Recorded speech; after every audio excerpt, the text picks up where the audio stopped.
반갑습니다. 별로 안 반가우신가 보네요. 1부에는 인원이 더 적었는데 더 반겨주셨는데 2부에는 사람이 많은데 아마 모르시는 처음 뵙는 얼굴도 있고 또 그런 것 같아요. 만나서 반갑고 또 함께 말씀을 나눌 수 있어서 감사합니다. 2부 때도 좀 긴장을 했었는데 아까 우리 종옥 형제님이 또 축복송을 날려주셔가지고 이렇게 좀 긴장이 풀렸네요. 여러분 문제 없이 잘 지내고 계시죠? 문제 많죠? 아니요, 바로 나오시네요. 네, 우리는 누구나 다 문제가 있습니다, 그렇죠? 고민이 있고 또 자기만의 아픔이 있고 해결되지 않은 문제들이 누구나 다 있을 것입니다. 그때 여러분 어떻게 하십니까? 매달려서 기도하기도 하고, 그렇죠? 하나님을 찾고 또 말씀을 읽기도 하고, 그런 여러 가지의 것들을 우리 하나님 앞에 아뢰입니다.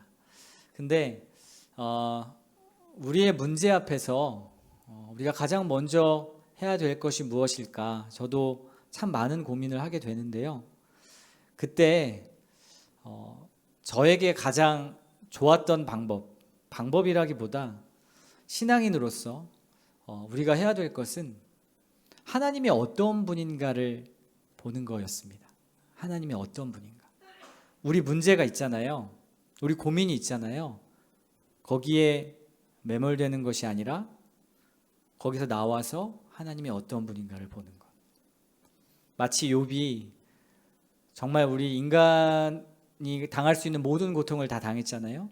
하나님 앞에 정말 이유를 듣고 싶었을 텐데 그 앞에 하나님이 어떤 분인가를 봤을 때 그 앞에서 아무 말도 하지 못하고 무릎을 꿇고 하나님을 경배하는 그런 모습처럼,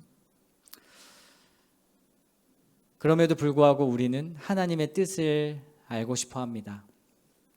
하나님, 이 상황에서 저는 어떻게 해야 합니까? 이런 질문 많이 던지시죠.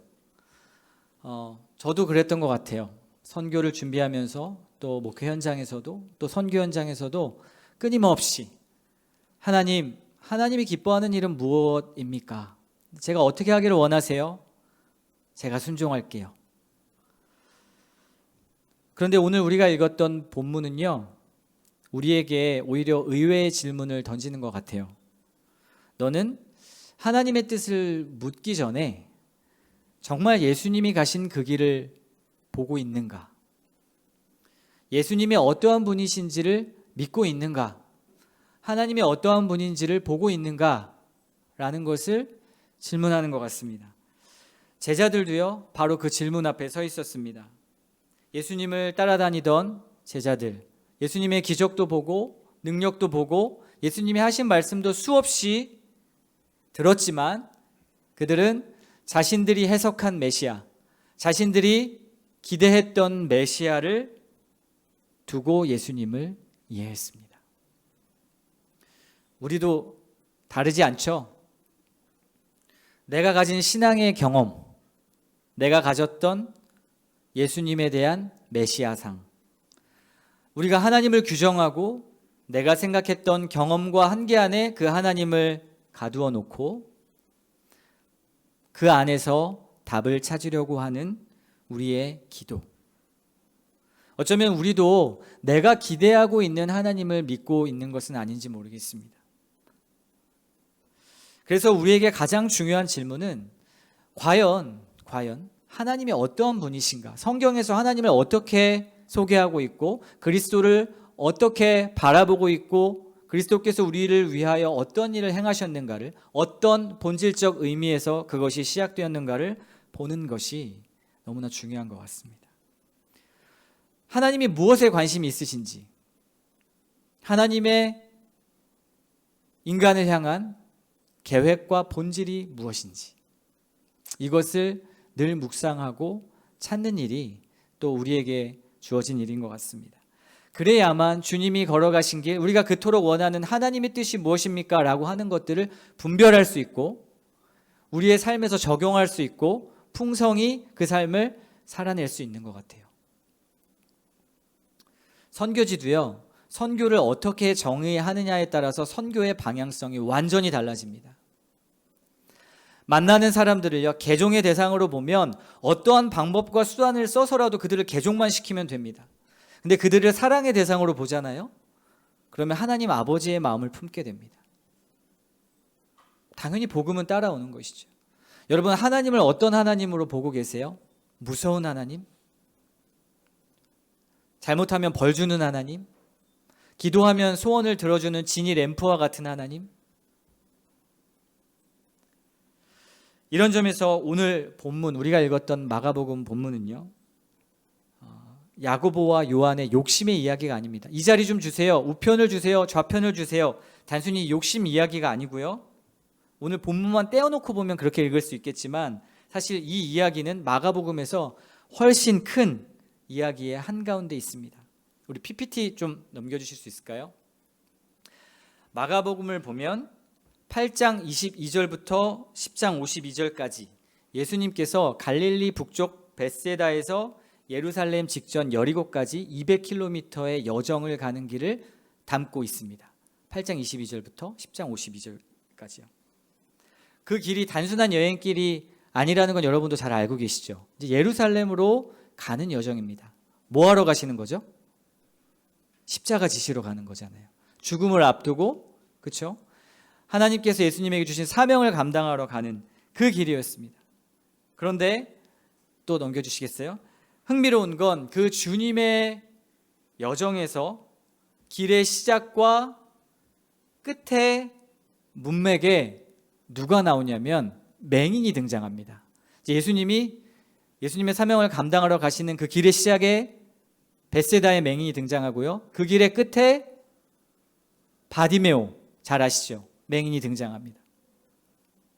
어떤 의미일까요? 왜 마가는 이 길에, 예수님의 이 중요한 이 사명의 시작 끝에 눈먼 사람의 이야기를 놓았을까? 단순히 예수님께서 맹인을 고치실 수 있다는 건 우리가 다 알고 있습니다. 근데 그것만 말하려는 게 아니고요, 마가는 이 길 위에서, 예수님이 걸어가신 이 길 위에서 우리에게 무언가 질문하고 그 질문 안으로 초대하는 것 같다는 생각이 듭니다. 어떤 질문이요? 누가 정말 보고 있는가? 누가 정말 예수님의 길을 가고 있는가? 라는 질문인 거죠. 이 질문을 가지고 제자들의 모습을 보면 좀 이상한 장면들이 보입니다. 예수님이 이 8장 22절부터 10장 52절까지의 이 길 위에서 3번이나 자신의 고난과 죽음과 부활을 말씀하십니다. 그런데요, 제자들은 계속 보지 못하는 거예요. 3번이나 말씀하시는데. 또 PT 넘겨주시겠어요? 예수님은 계속 십자가를 말씀하십니다. 제자들은 계속 다른 거를 보고 있습니다. 첫 번째가 마가복음 8장 31절 말씀입니다. 인자가 많은 고난을 받고 장로들과 대제사장들과 서기관들에게 버림받아 죽임을 당하고 사흘 만에 살아나야 할 것을 비로소 그들에게 가르치시되, 이제 예수님이 자신의 사명을 제자들에게 가르치시는 거예요. 분명하게 말씀하십니다. 그런데 그때 누가 항변하죠? 예수님의 수제자 베드로가 항변합니다. 그것도 아주 강하게 항변하죠. 예수님 절대 안 됩니다. 그런 길은 안 됩니다. 그때 예수님이 말씀하십니다. 어떻게까지 말씀하시죠? 사탄아, 내 뒤로 물러가라. 네가 하나님의 일을 생각하지 않고 도리어 사람의 일을 생각하는도다. 베드로가 예수님 사랑 안 했습니까? 사랑했죠. 예수님을 가장 잘 신뢰하고 따랐던 수제자였습니다. 그러나 자신의 생각과 다른 예수님의 길을 받아들일 수가 없었던 거죠. 예수님을 따르고 있긴 했지만 여전히 사람의 방식으로 자기가 생각하는 메시아관에서 벗어나지 못하고 그렇게 말을 했던 겁니다. 두 번째도 마찬가지입니다. 마가복음 9장으로 넘어가면요, 예수님은 다시 한번 제자들에게 말씀하십니다. 죽음과 부활, 고난, 십자가에 달려 죽으실 거란 걸 제자들에게 말씀하는데요, 제자들의 성경에 보니까 제자들은 어떻다고 말합니까? 그것에 대해서 묻기도 두려워했다고 기록하고 있습니다. 왜 두려워했을까요?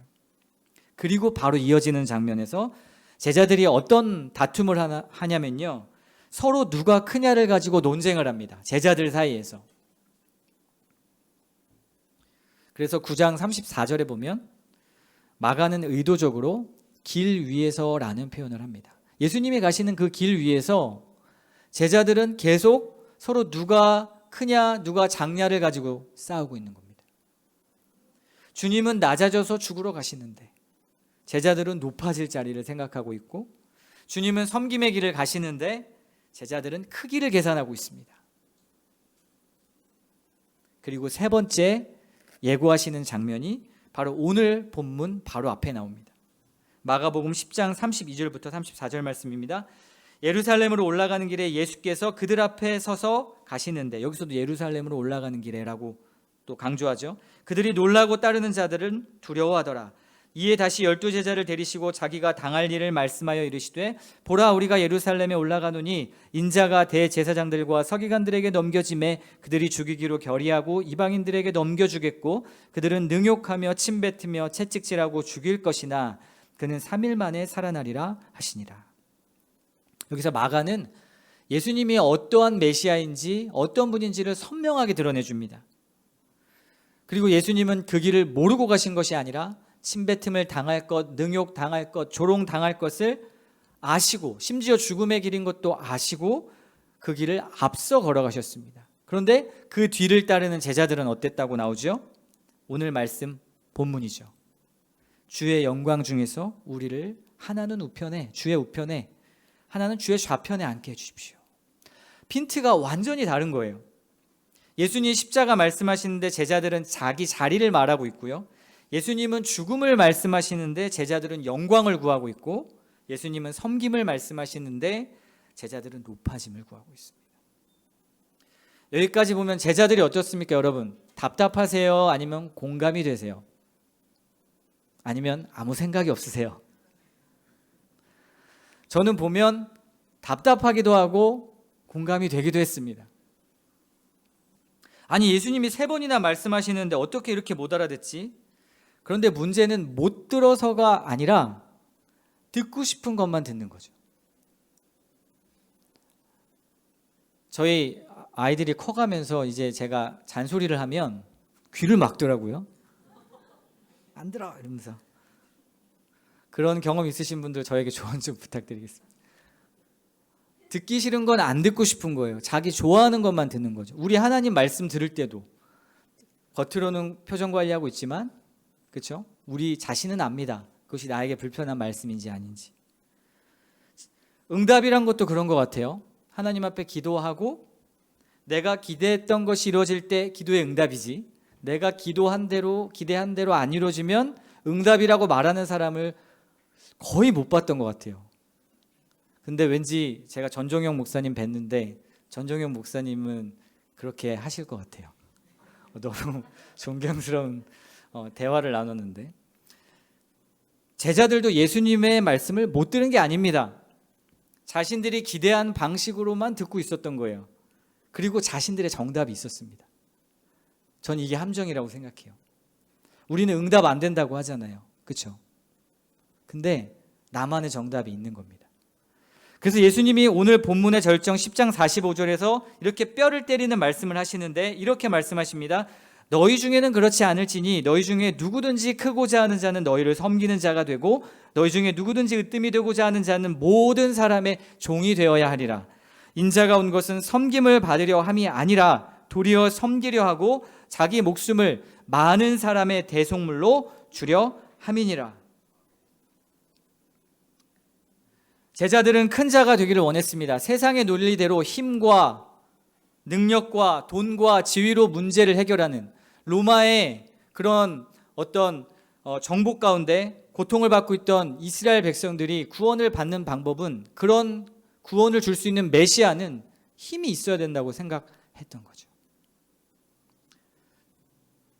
제자들의 생각이 때로는 저희들의 생각일 때가 많습니다. 저희들이 기도하는 것, 하나님의 뜻을 구하는 건 저는 그런 것 같아요. 실패와 오점이나 또는 실수나 비난, 그런 조롱 따위가 전혀 없고 하나님은 능력이 있으시니까 깔끔하게 모든 문제를 해결해 주시고 아름답게 고통 없이, 슬픔 없이 그런 정답을 제가 가지고 있더라고요. 그렇게 예수님을 바라보는 것입니다. 여러분도 그러시지 않으신가요? 십자가를 소고한 예수님, 고통이 없는 하나님, 슬픔과 눈물이 없는 하나님. 이렇게 하나님의 뜻과 다른 기대를 가지고 있는 제자들을 보면서 어쩌면 우리들의 믿음의 가장 큰 위기는 믿음이 없어서라기보다는 불신앙이 아니라 내가 만든 하나님을 너무 열심히 믿는 데 있는지 모르겠습니다. 내가 만든 하나님, 내가 세우는 정답의 하나님. 눈먼 사람은 맹인만이 아니었던 거죠. 이 길 위를 걷고 있는 제자들도 맹인이었습니다. 성경 우리에게 질문합니다. 너는 정말 보고 있니? 제자들의 눈먼은 우리와 멀리 있지 않습니다. 우리는 예수님을 따르면서도요, 예수님이 우리의 소원을 이루어 주시기 원하고 사랑한다고 말하면서도 우리의 기대대로 되지 않으면 주님을 원망합니다.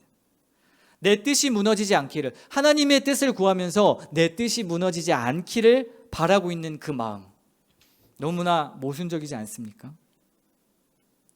그렇다면 예수님은 이런 눈먼 제자들에게 이 여정의 길 위에서 무엇을 보여주려고 하셨을까요? 오늘 말씀입니다. 45절 말씀. 인자가 온 것은 섬김을 받으려 함이 아니라 도리어 섬기려 하고 자기 목숨을 많은 사람의 대속물로 주려 함이니라. 마가복음의 핵심 구절이기도 합니다. 예수님이 어떤 예수님인지 말씀하시는 거죠. 왜 예수님이 이 땅에 오셨는지를 말씀하고 있습니다. 예수님은 섬김을 받기 위해 오신 것이 아니라 섬기기 위해 오셨고 자기 목숨을 많은 사람의 대속물로 주기 위해서 오셨다고 말씀하고 있죠. 역설적이지 않습니까? 가장 높으신 분이 가장 낮은 자리예요. 영원한 생명을 가지신 분이 죽음의 자리예요. 그 길이 어떤 길이었습니까? 섬김의 길이었고 낮아짐의 길이었고 자기를 내어주는 십자가의 길이었습니다. 그리고 그 길은 궁극적으로 사랑의 길이었습니다. 저는 이게 가장 중요하다고 생각합니다. 주님이 가셨던 그 섬김의 모양은 하나님의 DNA이신 그리고 존재이신 사랑에서 이 모든 것이 흘러나왔다는 거죠. 하나님의 사랑이 일부러 고난을 막 찾아서 간 것이 아닙니다. 우리는 착각할 때가 있어요. 그 사랑이 묵묵히 가다 보니까 고난을 만나기도 했던 것입니다. 그것이 십자가였습니다. 여기서 저는 고민이 많이 들었어요. 십자가의 길은, 내가 생각했던 십자가의 길은 힘든 길이고 아픈 길이고 그래서 그것만이 의미 있는 길이라고 생각을 했었습니다. 그러니까 우리는 고민하게 되는 거예요. 여러분도 그런 고민하시죠? 좀 더 나의 삶을 주님께 드려야 하지 않을까? 좀 더 고난의 길, 좀 더 힘든 길, 좀 더 오지로 들어가야 되지 않을까? 그래서 선교사로 헌신할 때 보통 이런 마음을 많이 갖죠. 제가 처음에 호주 선교를 나가려고 했었잖아요. 그렇죠? 근데 캄보디아로 바뀌었어요. 근데 저조차도 온도차가 다르더라고요. 아, 더 힘든 길로 가나? 아마 많은 분들도 그렇게 생각하셨을 거예요. 호주였다가 캄보디아니까 선교사님 더 힘들겠다. 우리의 내재적인 그런 본성이 있죠. 그래서 하나님의 뜻은 우리를 무조건 더 위험하고 더 열악하고 더 고통스러운 곳으로 내몬다는 건 사실 오해입니다. 왜냐하면 고난 자체가 거룩한 걸까요? 아니죠. 고난 자체가 거룩한 것이 아니라 하나님의 사랑이 거룩한 것입니다. 하나님의 사랑을 따라가다 보니 고난을 만나는 것뿐이지 고난이 목표는 아닌 거죠. 그런데 우리 안에 이상한 마음이 있습니다. 편한 길을 가면 죄책감 들고 안정된 직장에 있으면 어떻습니까? 불편하죠.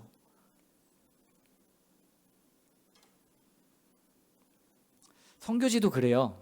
선교지에서 에어컨을 빵빵하게 틀면 죄책감이 듭니다. 가끔씩 이래도 되나? 와이파이가 잘 되면은 한국이랑 별 다를 바가 없는데 더 시골로 들어가야 되나? 반대로 전기가 안 들어오거나 물이 끊기면 어떨까요? 간증거리가 생겼다. 이런 생각이 들 때도 있어요. 그런데 여러분, 고생이 많아야만 하나님의 뜻인 것이 아니죠. 하나님은 우리를 고생의 크기로 평가하지 않으십니다. 어느 부모가 자기 자식 고생하는 거 좋아하겠어요? 철들라고 고생을 시키는 경우는 있어도 그게 목적이지는 않지 않습니까? 중요한 것은 그 자리가 얼마나 힘든가가 아니라 그 자리에 그리스도의 사랑의 방식과 낮아짐과 섬김이 드러나느냐. 그것이 뭐 더 힘든 곳이든 더 힘들지 않던, 오지든 오지가 아니든, 내 자리가 선교지이든 아니든 그 안에 그 길을 가는 여정 가운데 그리스도의 사랑이 드러나느냐. 여러분 사역하고 나서 남는 게 뭐가 있습니까? 여러분 기도 많이 하시면 남는 게 뭐가 있죠? 여러분 예배 열심히 드리고 나서 그 자리에 흘러가는 그 흔적이 뭐가 있습니까? 기도 많이 하면 저 사람 왜 기도 안 하지? 난 이렇게 기도하는데. 이게 남으면 그건 뭘까요? 그 기도는. 그렇죠? 사역을 많이 하고 교회에서 직분을 갖고 그거를 통해서 뭔가 내가 할 수 있는 자리, 뭔가 움직일 수 있는 자리에 섰을 때 더 낮아지지 않고 섬기지 않고 그렇다면 그 위치는 어떤 의미가 있는 거죠? 그래서 말씀드린 것처럼 우리는 하나님의 뜻을 두 가지 방식으로 오해하는 것 같아요. 하나는 내가 원하는 길을 하나님의 뜻이라고 정당화하는 거. 이거 우리 많이 하죠. 두 번째는 더 힘들고 더 고생스러운 길에 가면 하나님의 뜻이라고 생각하는 거. 그런데 하나님의 뜻은 편한 길을 정당화하는 것도 아니고 힘든 길을 통해 나를 증명하는 것도 아닙니다. 하나님의 뜻은 무엇일까요? 오늘 주님의 말씀처럼 하나님이 부르신 그 자리에서, 여러분 각자를 부르신 그 자리에서, 어디요? 지금 부르신 그 자리, 그리스도의 사랑과 섬김의 방식으로 모든 것을 대하고 나타내는 것입니다. 많이 안 드러날 수 있어요. 다른 사람에게 인정 못 받을 수 있죠. 낮아지는 자리, 섬김의 자리는 잘 안 보이거든요. 옆을 보세요. 부부 앉으신 분 이렇게 보시면 그분이 바로 그 흔적을 남겨야 될 대상입니다. 먼저 미워하는 사람 있죠. 관계 안에서 부족한 사람 있죠. 그런데 주님이 원하시는 건 그 자리에서 먼저 그 사랑, 그리스도께서 오신 그 낮아짐의 원리를 드러내기를 원하신다는 겁니다. 그러니까 장소의 험함이 아니라 그리스도의 방식이 나타나는가 하는 거죠. 저도 이 말씀을 이렇게 읽으면서 되게 자유함을 얻었어요. 제가 이번에 2부니까 조금 더 해도 되죠? 네. 아까는 안 했던 예화인데 제가 7월 4일 날 들어왔거든요. 열흘 동안 전주대학교에서 축구 지도자, 유소년을 가르칠 수 있는 지도자 과정 훈련을 받고 평가를 받았습니다. 3번의 평가를 훈련하면서 받거든요. 근데 거기에 온 친구들이 보니까 다 20대 초반이에요. 20대 초반의 축구 현역 선수들, 그리고 이제 은퇴하려고 지도자를 준비하는 사람들. 제가 이래봬도 나이가 이제 40을 넘어가지고 43이거든요. 그 아이들이랑 비교하면 완전히 나이 차이가 많이 나잖아요. 딱 들어갔는데 그 아이들을 보는 순간 기도가 저절로 나오더라고요. 하나님, 제가 이 아이들과 같이 훈련할 수 있을까요? 몸이 아픈데, 피곤한데, 안 따라주는데. 근데 여기에 비행기 값도 되게 비쌌고 여기 등록비도 비쌌는데 떨어지면 하나님 되게 창피하고, 또 이것 때문에 나왔다고 성도들에게 알렸는데 떨어지면 정말 창피할 것 같아요. 무조건 붙게 해주세요. 막 기도를 했어요. 근데 저만의 정답을 놓고 기도한 거잖아요. 물론 그걸 원하는 기도지만, 근데 거기에 매몰이 되니까 주위가 안 보이는 거예요. 다 경쟁자예요. 다 경쟁자. 그리고 너무 자신이 없으니까, 저의 한계에 부딪히니까 너무 두려운 거예요. 그리고 예전에 제가 축구를 하다 그만뒀었기 때문에 그때 그 분위기와 트라우마가 저에게 있는 거죠. 그때 제가 어떻게 했을까요? 첫날이 지났는데 너무 이제 막 긴장이 되는 거예요. 몸은 안 따라주고 애들 너무 잘 뛰고. 그래서 두 번째 날 그 전체 24명이 훈련을 받았는데 대표를 한 명을 뽑는다고 하더라고요. 그래서 아무도 손을 안 들어요.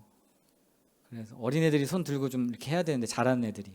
저는 지금 제 밥그릇 챙기는 것도 막 무슨 말인지도 몰라가지고 막 하고 있는데, 그래서 근데 그때 하나님이 딱 마음을 주시더라고요. 네가 손 들어라, 네가 섬겨라. 하나님, 저 지금 제 밥그릇도 챙기기 어려워요. 어떻게 했을까요? 손 들었을까요? 안 들었을까요? 들었어요. 제가 든 게 아니고 그냥 들었어요. 그러니까 거기는 이제 분들 놀라더라고요. 왜냐하면 나이 제일 많은 거 알거든요. 그래가지고 전체 대표의 자리에서 했습니다. 실력은 제일 낮은데 대표 자리 하는데 얼마나 불편했겠어요. 근데 그 마음을 주시더라고요. 왜냐하면 제가 이 설교를 미리 준비해 놨잖아요.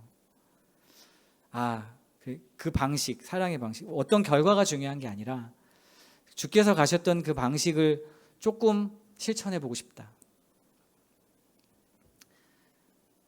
10일 동안 저 얼굴 캄보디아에서 탄 것도 있지만 여기 와서 많이 탔어요. 폭염과 폭우 속에서 공을 찼는데 내가 왜 여기에 있지? 이런 생각도 많이 하고. 하나님의 길이 참 인도하시는 게 오묘한 것 같아요. 그런데 그런 그리스도의 방식이 나타나느냐 안 나타나느냐, 이게 저는 더 중요한 것 같아요. 우리의 어떤 결과보다. 그래서 바로 여기에 예수님께서 보여주신 영광의 방식이 있습니다. 야고보와 요한이 구했던 게 뭐죠? 오늘 본문에서 자리와 영광이었습니다. 영광. 주의 영광 중에 우리를 하나는 주의 좌편에, 하나는 우편에. 그들은 영광을 정의하기를 높은 자리로 생각을 했던 거예요. 예수님 곁에서 인정받고 권세를 얻고 승리의 자리에 앉는 것을 영광이라고 생각했습니다. 그러나 예수님은 전혀 다른 영광을 보여주십니다.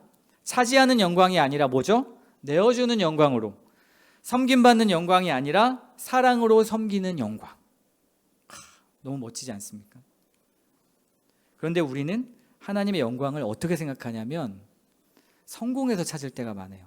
조금 더 유한 표현으로 하면 되게 깔끔하고 해결되고, 그죠?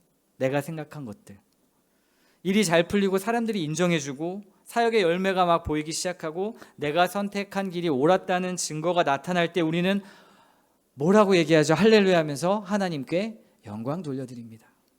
물론 이것도 맞습니다. 하나님의 영광입니다. 하나님이 병을 고치시고 문제를 회복하시고 막힌 길을 여시고 무너진 삶을 회복시키는 거 당연히 하나님의 영광이죠. 그런데 성경이 보여주는 하나님의 영광은 여기서 멈추지 않는다는 거예요. 우리는 한쪽만 봅니다. 성경이 보여주는 영광의 절정이 뭔지 아세요? 물론 부활의 영광이 있지만 우리의 삶 가운데 뭘까요? 1부에서는 답이 나왔습니다. 영광의 절정이 뭘까요? 다들 아시는데 말씀 안 하시는 거죠? 십자가입니다. 십자가. 세상의 눈으로 보면 십자가는 어떻게 보이죠? 실패처럼 보여요. 예수님의 길은 끝난 것 같습니다. 제자들은 흩어졌고 예수님의 사역은 다 망한 거죠. 사람들은 조롱했습니다. 수제자는 배신하고 도망갔고, 그렇죠? 한 제자는 예수님 배신해가지고 자살하고, 예수님은 가장 무력한 모습으로 십자가에 달리시고. 그런데 요한복음에서 어떻게 표현하는지 아세요?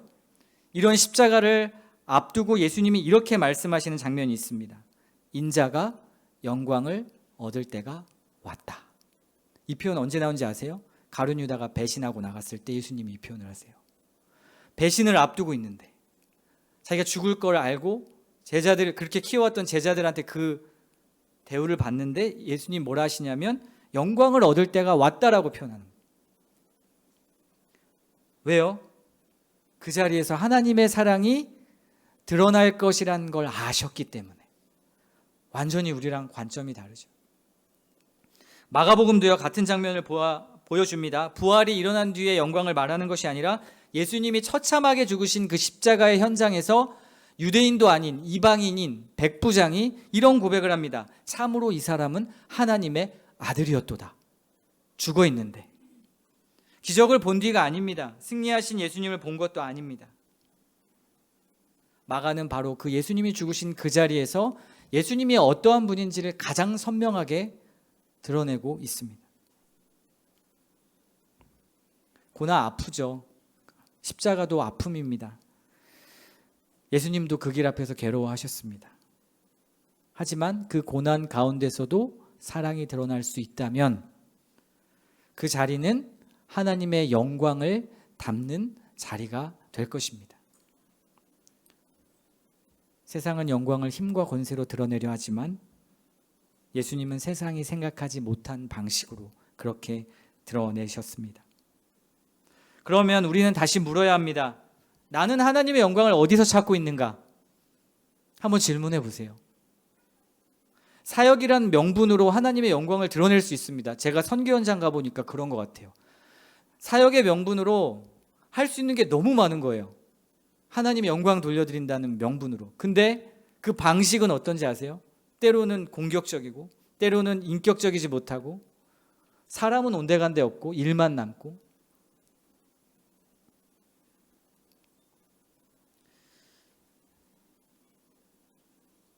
주님의 사랑이 드러나는 낮은 자리에서도 아픈 자리에서도 하나님의 영광은 드러납니다.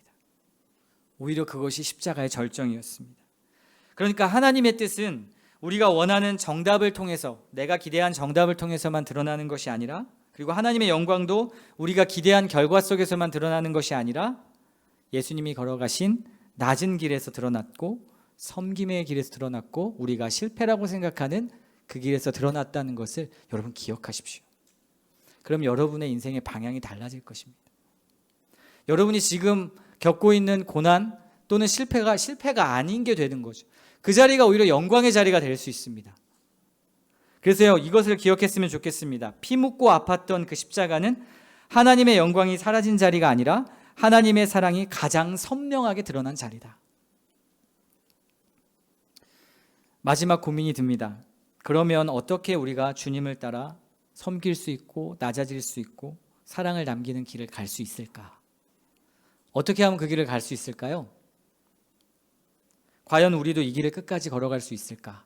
라는 질문을 하게 됩니다. 목사 안수 받기 전에는 그래도 신학을 하고 목회자의 길로 가면 더 잘 그렇게 할 수 있을 거라는 생각이 들었거든요. 근데 전혀 직분과 무관합니다. 많은 사람들이 이렇게 생각합니다. 예수님 주님이시니까 갈 수 있죠. 우리가 어떻게 가요? 저 이야기를 교리 공부하면서 엄청 많이 들었어요. 성도분들에게. 목사님 무슨 말인지 알 것 같아요. 근데 나는 안 돼요. 나 죄인이어가지고 저는 이거밖에 안 돼요. 맞습니다. 우리는 이 길을 완벽하게 걸어갈 수 없는 사람들입니다. 매일의 삶을 통해 확인합니다. 옆에 다시 한번 보세요. 얼굴 보면 확인할 수 있잖아요. 그렇죠? 저도 바로 확인이 됩니다. 어디 가셨죠? 네, 확인이 됩니다. 내가 그렇게 살 수 없다는 걸. 죄 많은 우리가 주님이 가신 그 거룩한 길을 우리의 실력으로 완전히 걸어갈 수 없는 것을 잘 압니다. 그 십자가가 너무 무겁습니다. 그래서 우리는 제자들처럼 그 길 위에서 실패하고 욕망하고 높아지고 싶어하고 베드로처럼 사람의 일을 하나님의 일로 착각하기도 하죠. 그런데 여러분, 복음은 이것입니다. 잘 들으십시오. 예수님께서 우리가 갈 수 없는 그 길을 이미 가셨다는 것입니다. 여러분 믿으십니까? 내가 그 길을 완벽하게 걸어야 한다가 아니고 이미 완벽하신 주님이 그 길을 완전하게 걸어가셨다라는 것이 성경의 증언입니다. 그리고 이것이 복음이죠. 우리는 새로운 길을 만드는 웨이메이커가 아닙니다. 물론 그런 결단도 필요하고 우리가 열심을 내야겠지만 궁극적으로 하시는 분은 주도권은 하나님에게 계신 거죠. 여러분, 이 중심이 너무 중요합니다. 주님이 그 길을 완벽하게 걸으셨어요. 제자의 길은요, 무흠한 사람이 되는 것이 아닙니다. 무흠하신 예수님과 그가 보내신 성령님과 동행하는 것이죠. 그러니까 제자도의 핵심은 단순히 예수님처럼 살아내겠다는 결단만으로 끝나는 것이 아니라 예수님이 왜 그 길을 본질적으로 걸으셨는지를 확인하고 믿고 그분을 신뢰하고 성령 안에서 그분의 발자국을 따라가는 데 있는 것입니다. 근데 이게 참 어렵습니다. 우리는 길보다 내비게이션을 원하잖아요. 그렇죠? 내비게이션 보면 어떻습니까? 한 번에 그 길이 다 나오잖아요. 확인할 수 있잖아요. 내가 통제할 수 있잖아요. 근데 길은 어떻죠? 확인이 안 돼요. 어느 역경을 만날지 모르고 그때마다 우리는 묻습니다. 주님, 이 길이 맞습니까? 왼쪽입니까? 오른쪽입니까? 저도 고민 많이 했어요. 주님, 선교사로 간 거 맞나요? 여기 나주역 신장로에 있었어야 되는 거 아닌가? 막 이런. 호주 막으셨을 때 안 나가는 게 맞았나? 저도 그런 고민 수없이 했습니다. 우리는 하나님을 신뢰한다고 말하지만 사실은 길 전체를 다 확인한 뒤에야 안심하려고 하는 거죠. 명확한 정답을 손에 쥐고 싶어 합니다. 답답하고 불안하니까. 틀릴까 봐 두려운 거죠. 왜요? 세상에서 도태될까 봐. 하지만 오늘 말씀을 보면 분명히 깨닫게 되는 것이 있습니다. 하나님은 우리에게 모든 갈림길에 정답을 주시지 않았다는 것. 어쩌면 우리가 놓치고 있던 은혜는 바로 여기 있는지 모르겠습니다. 하나님은 우리의 모든 질문 위에 그 길을 함께 걸어가실 누구를 주셨죠? 예수 그리스도를 주셨습니다. 여러분, 도마가요 예수님께 물어요. 주여, 주께서 어디로 가시는지 우리가 알지 못하거늘 그 길을 어찌 알겠사옵나이까? 도마가 길을 묻습니다. 예수님이 뭐라고 대답하셨는지 아세요? 예수님은 길을 설명해 주지 않습니다. 그리고 도마에게 지도를 주지 않아요. 정답지를 주지 않으시고 이렇게 말씀하십니다. 내가 곧 길이요 진리요 생명이니. 이 말씀에 빗대어 보면 우리가 걸어가는, 예수님이 걸어가셨던 이 여정의 길, 제자들이 걸어갔던 그 길, 그리고 우리가 걸어가야 할 그 길은 어떤 정보나 정답이 아니라는 거죠. 안 보여요. 그리고 모호해요. 상황도 너무 많아요. 그래서 이 길은 관계입니다. 예수님과의 관계. 이 길이신, 인격적이신 예수님과 함께 그 길을 관계하며 걸어가는 거죠. 정답을 찾아내는 게임이 아니라. 그래서 하나님은 우리에게 정답보다 더 위대한 분 예수 그리스도를 주셨습니다. 그래서 저는 이 길 끝에 이 바디메오의 모습이 되게 인상적이었어요. 눈을 뜨고 성경에 보니까 예수님을 따랐더라 라고 기록합니다. 저도 선교를 준비하면서 계속 하나님께 물었어요. 주님, 선교지가 어딥니까? 어떤 사역? 선교지에 도착하고 나서도 어떤 사역이 맞나요? 제가 뭘 하기를 원하세요? 대답 안 하십니다, 주님, 절대. 근데 주님이 청사진을 주시지 않고 이런 마음을 주셨어요. 이 말씀 묵상하는데, 재현아, 나는 네가 어떤 A를 선택하든 B를 선택하든 그것이 중요하지 않아. 나는 그걸 선으로 바꿀 수 있거든. 그보다 나를 신뢰하기를 원해. 네가 어떤 선택을 하든. 나는 너의 사역의 결과보다 나와 더 깊은 사랑을 나누기를 원하고, 너가 혹여 실패와 상처의 자리에 있다 할지라도 나의 사랑이 남는다면 그곳에서 나의 영광이 드러날 것이다. 이런 말씀을 음성으로 주시진 않고 마음으로 주셨어요. 말씀을 읽으면서. 이런 위로는 저의 기도도 완전히 바꿔놨습니다. 처음에 하나님 어떤 길 원하세요?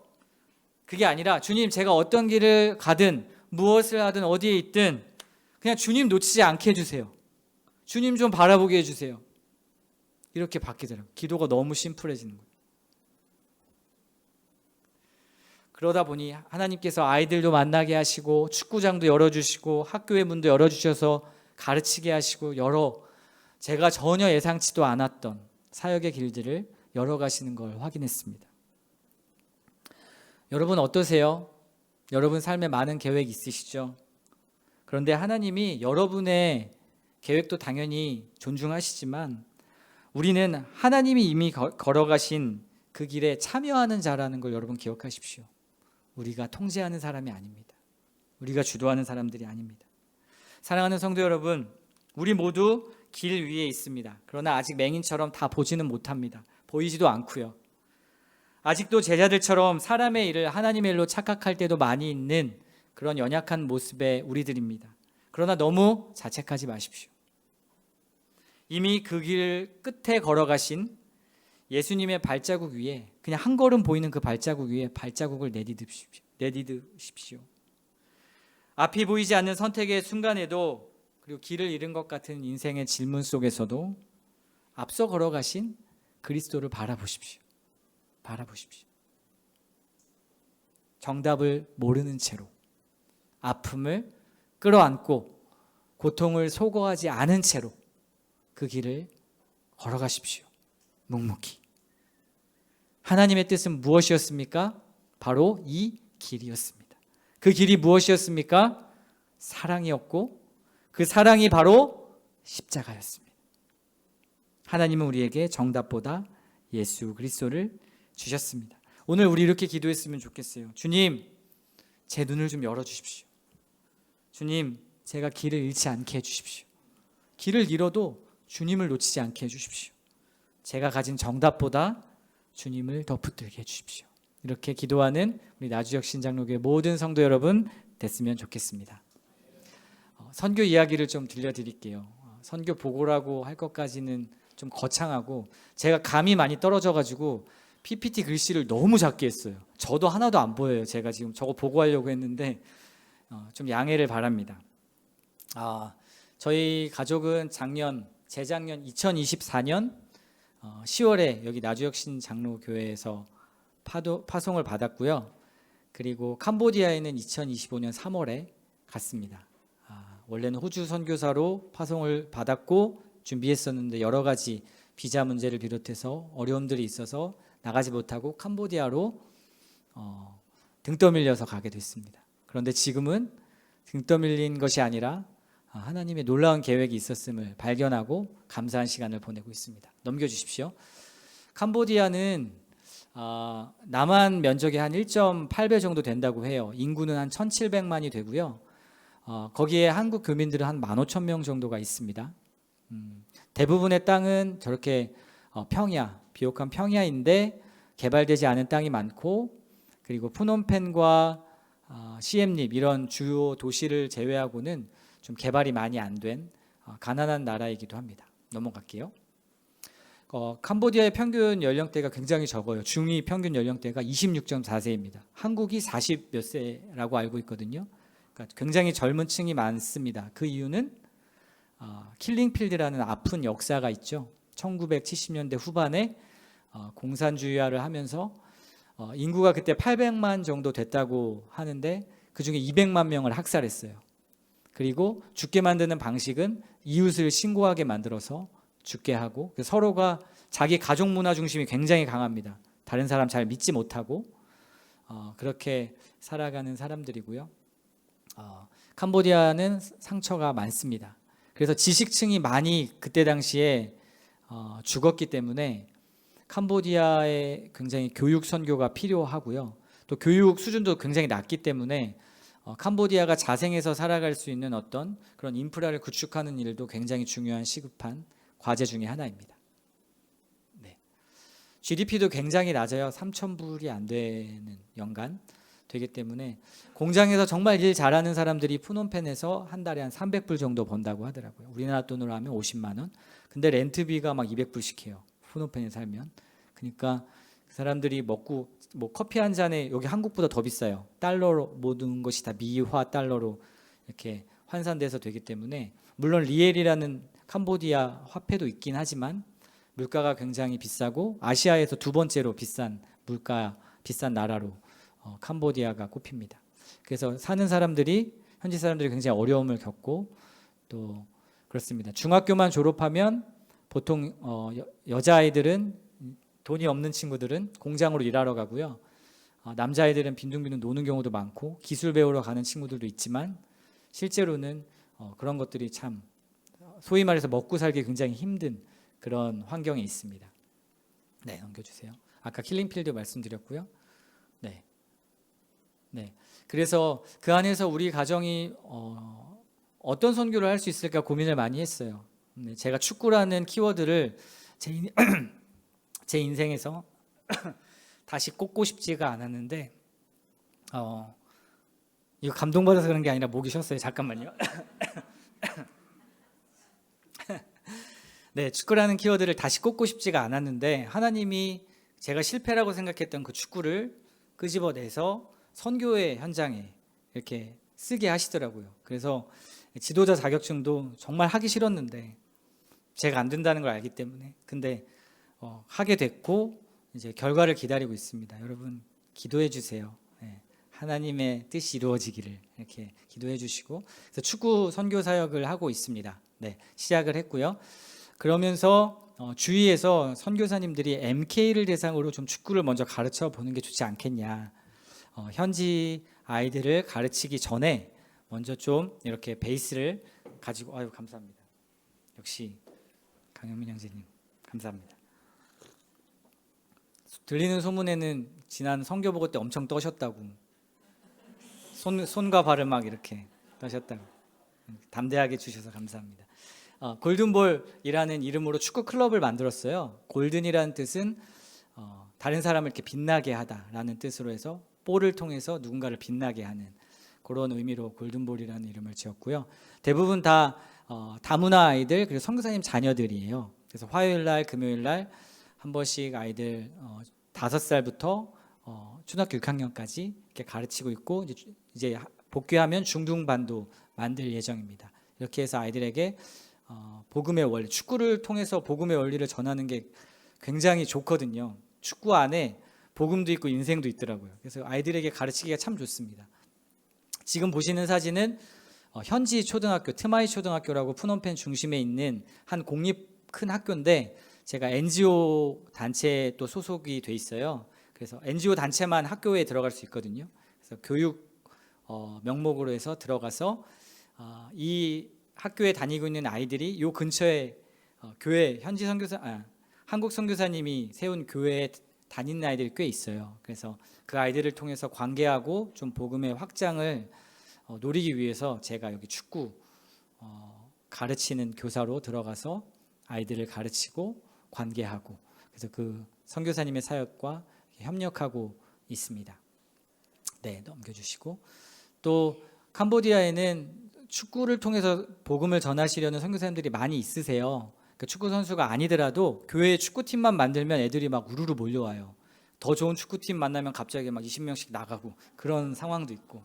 그래서 선교사님들이 축구팀을 만드는데 그 축구팀 만든 교회들이 모여서 1년에 한 번씩 대회를 하거든요. 이번에도 거의 1000명가량 가까이 모였고 그 전날에 복음 집회를 하는데 한 500명 이상 모여서 같이 집회를 하고 말씀을 듣는 시간을 가졌습니다.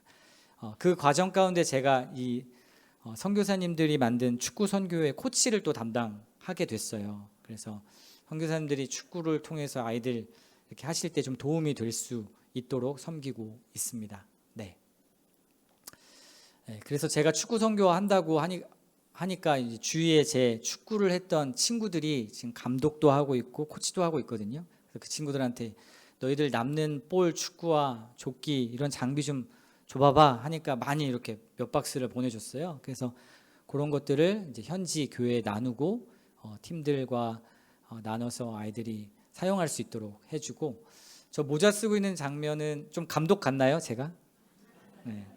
거기 계신 분들은 제가 목사였다는 거를 다들 전혀 못 믿으시더라고요. 거기 선교사님들은. 여러분들은 제가 축구 선수였다는 걸 도저히 못 믿으시죠?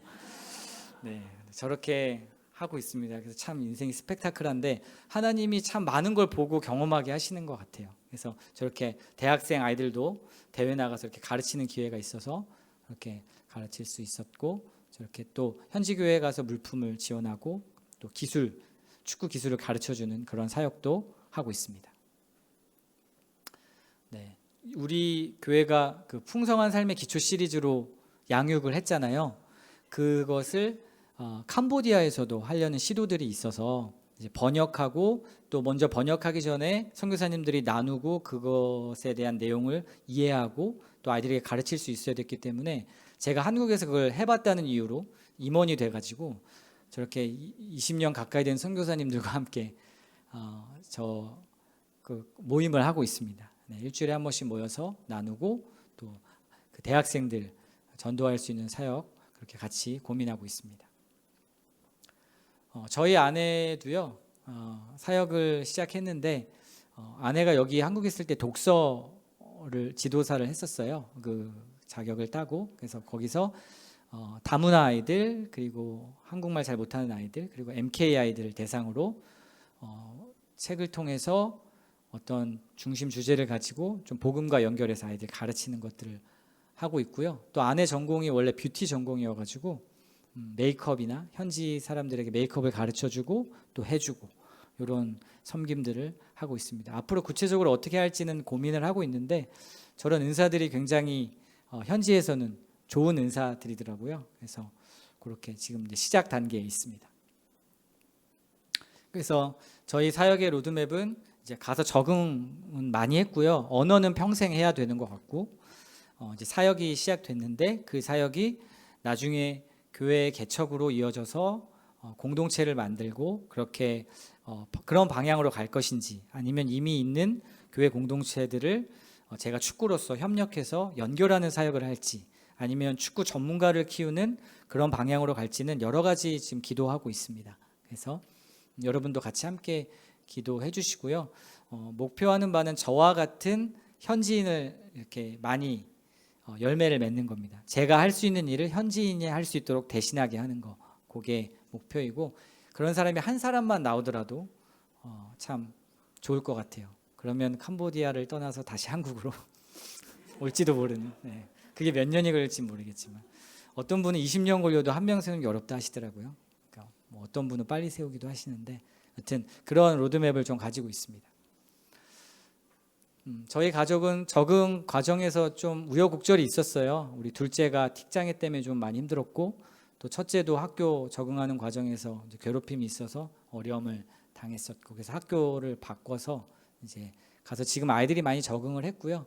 저희 아내도 저랑 결혼하고 나서 제가 주로 아팠고 아내는 아픈 적이 없는데 12년 만에 처음 제대로 아팠던 것 같아요. 한 달을 장티푸스에 걸려가지고 한 달을 누워 있었습니다. 네, 그런 과정이 있었고, 저는 부상이라고 되어 있는데 제가 이제 축구 아무래도 하다 보니까 많이 뛰어야 되고 가르쳐야 되는데 부상을 많이 당하게 되더라고요. 갈비뼈도 부러지고 무릎도 다치고 인대도 파열되고, 네, 이제 그렇게 순환의 시간을 이제 2년 거의 겪었고요. 이제는 좀 단단해진 것 같아요. 그래서 좀 적응을 많이 했습니다. 그렇게 저희 가족이 잘 캄보디아에서 적응하고 이제 사역에 들어가는 입구에 와 있습니다. 네.